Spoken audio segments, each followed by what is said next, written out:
Porque a ideia de excelência muitas vezes está baseada no padrão, né? E aqui nós estamos falando de, inclusive, né, nos baseando na pergunta do Gabriel, nós estamos num cenário extremamente dinâmico, onde mais importante do que o certo e o errado é o que é apropriado. Então, o que é apropriado? E nós veja como que é a nossa educação. Nós ensinamos o que é certo e o que é errado. Por exemplo, ensinamos a não mentir para os nossos filhos. Mas muitas vezes é importante mentir. Principalmente quando sua mulher te pergunta se ela está gorda. Felizmente minha mulher nunca fez essa pergunta para mim, porque se fizesse está ferrado. Porque se você falar não, está mal, e se falar sim, pior ainda. Você já está em choquio, né, como nós dizíamos. Então, é importante mentir. Se um ladrão entra na sua casa e fala, menino, está sozinho? Ou você tem gente aí? Ah não, minha família viajou, eu tenho que falar a verdade para ele. Repara? Então nós não ensinamos os nossos filhos a fazer uma avaliação circunstancial, para saber qual que é o comportamento apropriado para aquele momento. Para cada situação nós temos, como você disse, né, situações extremamente apropriadas e, mais importante, incrivelmente criativas para essa apropriação. Isso eu chamaria de excelência. Né? Há um professor de uma universidade americana, um professor chinês, filósofo, que ele é interessante porque eu citei o professor Julian, que é um professor de filosofia que se tornou sinólogo. Esse professor, que é o professor Pei Mini, ele é um chinês que se tornou filósofo. Ao contrário. E ele fala, né, ele tem um livro chamado Kung Fu de Confúcios. E ele fala uma coisa interessante, que o Kung Fu tem a ver em você acertar o alvo toda vez. Ou seja, a cada momento você tem que ter uma situação apropriada. Fazemos isso muitas vezes e a gente não percebe. Quando eu seguro um copo, para que eu tenha essa precisão, que é a mesma dessa aqui, ó, eu preciso ajustar os meus dedos para que eu tenha o mesmo efeito, mas o esforço foi totalmente diferente. Isso deveria acontecer também nas relações. E não acontece, maioria das vezes. Não, porque eu sou assim. Então eu respondo sempre da mesma maneira. Então, em nome de uma sinceridade, você acha que pode falar o que bem entende. Então nós temos que tomar cuidado. O que é apropriado para aquela pessoa naquele momento? Como que efeito que é gerado dentro dessa situação?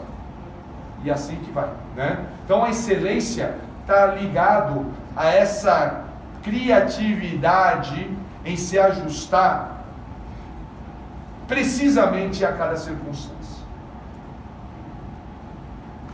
E não em função de um padrão, né, que muitas vezes a gente vê, né, que acontece, né, e por isso mesmo você muitas vezes pode ser reconhecido excelente numa determinada sociedade e péssimo em outra. Por outro lado, pense ao contrário. Se você fosse extremamente não reconhecido numa determinada sociedade, como que você poderia, num outro tempo, se ajustar? Num outro espaço geográfico, num outro grupo, se ajustar, né? Por isso que nós, para desenvolver o nosso Kung Fu, que Kung Fu é algo individual, é algo que cada um de nós tem e é único. Nós temos um sistema, que é o sistema, nosso sistema é o sistema Wing Chun. Os chineses desenvolveram vários sistemas para o desenvolvimento do Kung Fu. E o sistema é muito importante que seja transmitido dentro de diferentes domínios. Por quê? Porque cada domínio representa uma natureza. Normalmente nós temos o costume de enfrentar uma situação sempre do mesmo jeito, do nosso jeito. E é muito importante que nós tenhamos a sensibilidade de nos adaptarmos à situação, como eu disse anteriormente. Para isso eu tenho que ter recurso. Eu tenho que saber falar suave, manso, eu tenho que saber falar grosso, tenho que saber falar alto, tem que saber gritar apropriadamente. E o sistema, como o sistema Wing Chun, nos permite isso. Por quê? Porque nos educa a reagir dentro de 6 naturezas, que são as naturezas de mutação, que é o que é representado através dos hexagramas do I Ching, que é o clássico da mutação, né? Por quê? Porque a base do pensamento chinês é a mutação, e não o modelo. Nós viemos de uma educação grega baseada no modelo, né? É aquilo que muitos chamam de lógica de modelo. E o que nós estamos falando, e que vale principalmente dentro das relações humanas, é a lógica de desenvolvimento, do desdobramento. Por quê? Porque aquilo vai se transformando a todo momento.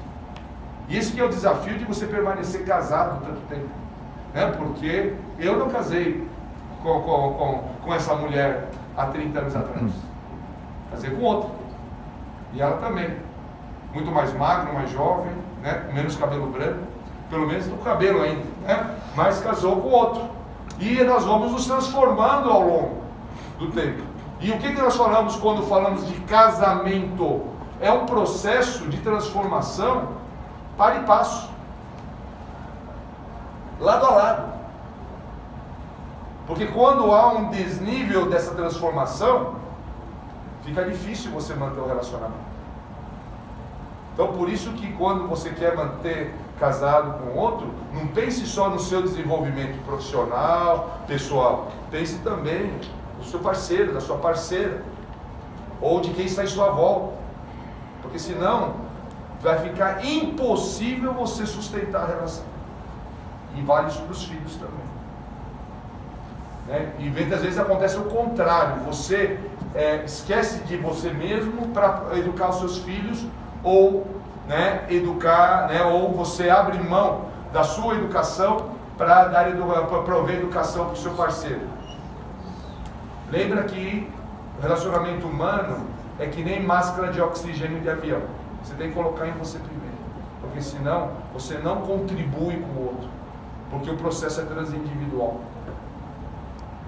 Você só vai poder se integrar se você tiver a máscara de oxigênio em você. Aí você pode colocar no outro.